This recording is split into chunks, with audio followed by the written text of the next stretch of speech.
Hi, you guys. Welcome back. My name is Carrie Penny. I am the Happy Crafty Homemaker, and today we're going to be unboxing December's Yarnable. So, December 2025.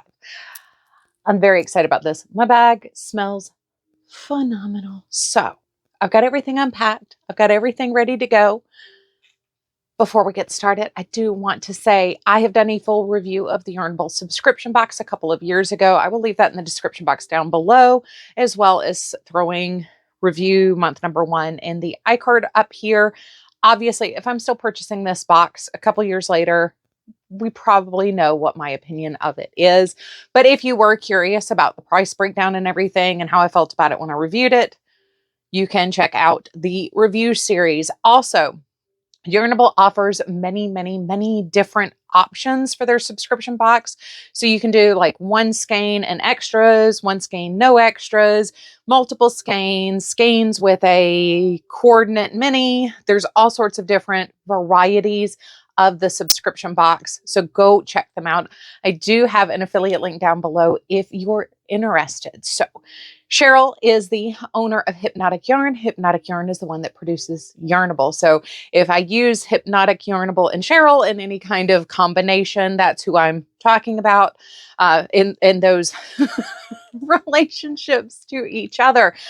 As I've said in months previous with the Yarnable, we never know what we're going to get. Cheryl and her team put together some amazing colorways, and it's always exciting to see what they're going to bring us because you never know.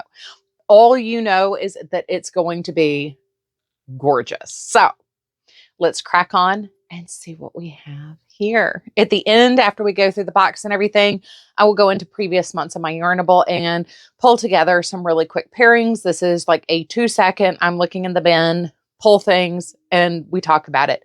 I'm not spending forever trying to make matches with these. This is quick, dirty, and simple. So first in our little zipper pouch, I say every single month, I love these. I use these for ephemera in my craft room. I just got some new super cute dies. So I have a feeling with a lot of my white scraps, I'll be making a whole bunch of polar bears here in the new year. So I will definitely be needing my little bags. So what is smelling phenomenal is Candle Warmers Sugar Plum Champagne Wax Melts. I have moved to wax melts from candles just because I'm really bad about leaving things on. So my candles are all battery operated and my scents are low heat.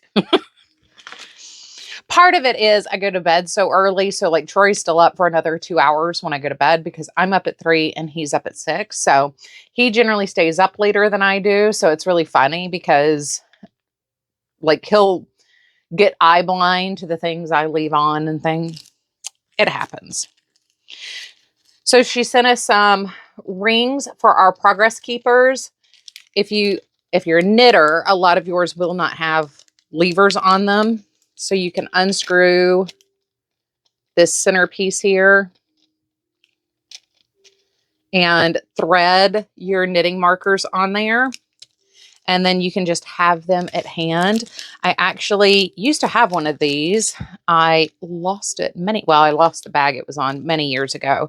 But I used to actually keep this on the handle to one of my project bags. And I had a nice collection of my ring markers with the seed beads on them that I like so much for like my sock projects. So I'm kind of glad to have one of those again. And then we also got a stitch marker. This is Crochet and Clay Cat. The glare on that is something fierce. Maybe I have to pull that out of the bag. It is a cute little lavender mitten.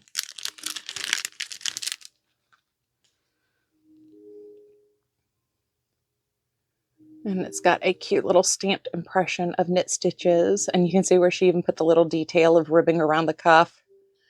I always admire people who can work in clay. I don't have the patience for it personally. So by the scent and the color of the marker, you may be able to see this month's theme is Sugar Plum. So Sugar Plum Fairy is our yarn, of course. I am a sucker for a purple. This is one of my better colors to wear. And we have little flashes of pink where it has, I would say that looks like it broke apart, but there's not a ton of blue in there. There's a little bit of blue. So I am imagining when she dyed this, this was intentional pink added, not just splitting. Although I have played with the splitting of the pink and blue from the purple, and oh my gosh, it's like magic. It's so much fun. I love it. But yes, so we're obviously in a color palette that's right up my alley. So let me see what we have that would coordinate with this, and I will be right back. Okie dokie artichoke. So let's get to pairing. I have some really fun ones here. I have an interesting one. You'll see. But let's start off with the bright and exciting. So the first yarn I'm pairing this with is from August 2004. This is Neon Graffiti. I mean, that's a perfect match to me. Like, that's just, especially with that flash of hot pink in this month's yarn, that's just kind of perfect. Next, this one is also fantastic. This is October 2023 Spellbound. Love this combo. Once again, we're playing with that neon palette with the vibrant purple. And this one is fun because we did get a pom-pom. I did keep that all together for mine. It's actually why my end is all fluffy down here. But the Raven colorway from a couple, I think it was the year before this, would also pair very nicely with that. That's part of a project that I'm working on for 2026. I finished the hat and now I need to do a cowl and all that's caked up downstairs. So we're not worrying about that right now. But if you do have Raven, this would be really pretty, especially doing a muscle burr. And speaking of the muscle burr hat, I think this may be what this ends up becoming because I love it with this yarn. So this is June 2025, cue the confetti. And I think this combo is going to become a muscle burr hat.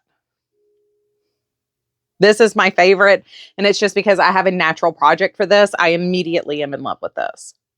So once I finish the cowl to match my Raven muscle burr, this will come together. So I'm actually going to set this aside, and these will be tied up together to be something over there. Next up, I think a really good match for this is February 2024, and that is Love is Love. I mean, we're playing with the same purple. So like in my mind, I'm thinking, you know, obviously you could do socks, heel toe cuff. You could do a cowl with this being the ribbing at the top and at the bottom. This could be the shawl and this could be a trim, especially like a lace trim. Very pretty. In the same theme of combinations of projects, October 2025, if you've got it, haunt it. This goes just perfectly with all of her Halloween colorways. Let's just say that. All of the Octobers pretty much could go with this month. She uses that purple a lot in the neons and in the Halloween. So if you have a Cheryl neon, whether it's Hypnotic or Yarnable, or you have one of her Halloweens, you could probably pair this with it. The other one I was really excited about, it's not just one yarn though. And I think you could expand this using other yarns, but this is a 2-second glance through the bin.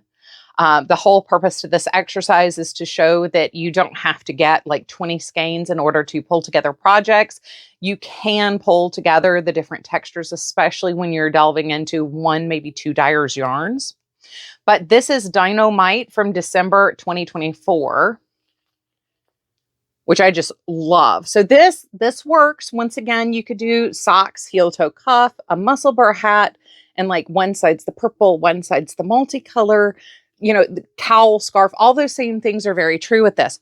But, and I don't think I've made this smooshy before, but with the orange that is guava cream macaron, you're really starting to build a palette here. So, I would probably want a 4th and then something that is reads neutral with this. But we're starting to build a lot. So this has corally, pinky tones in it, along with that orange, creamy, beautiful color.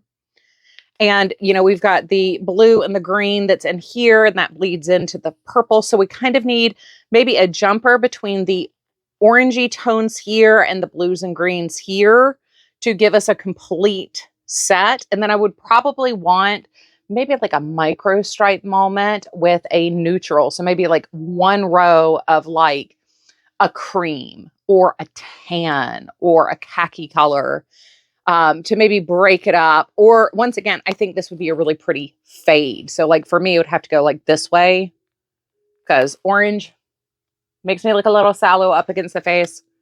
Purple brightens me up quite a bit. So I would have to go like this way with it. So I'd end my fade, you know, with the orange on the bottom of like a sweater. That would be super cute. You could almost do the same thing with if you've got it haunted. I think that's right. From October of this year. So that would be a triplet from this year. If you're a Clemson University fan or have one in your life, this would also be an acceptable color palette for them. I'm just saying.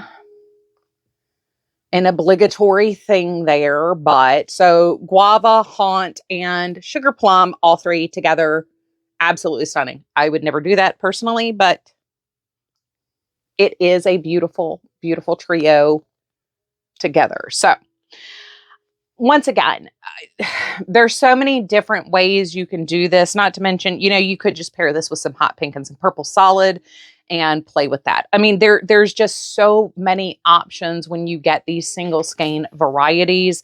You don't have to just stick to like a shawlette, a kerchief. I did see where somebody is taking their leftover sock yarn and making snowflakes and starching them. Oh my God, how adorable.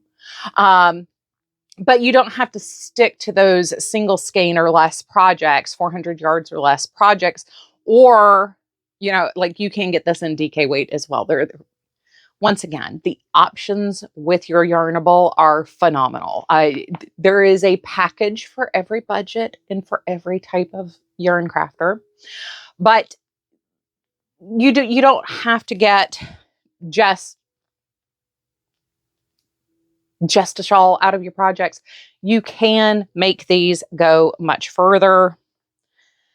Like I said, for me, this is definitely going to be a muscle burra, and I will probably take the leftovers to make some sort of cowl or shawlette to go with it to match.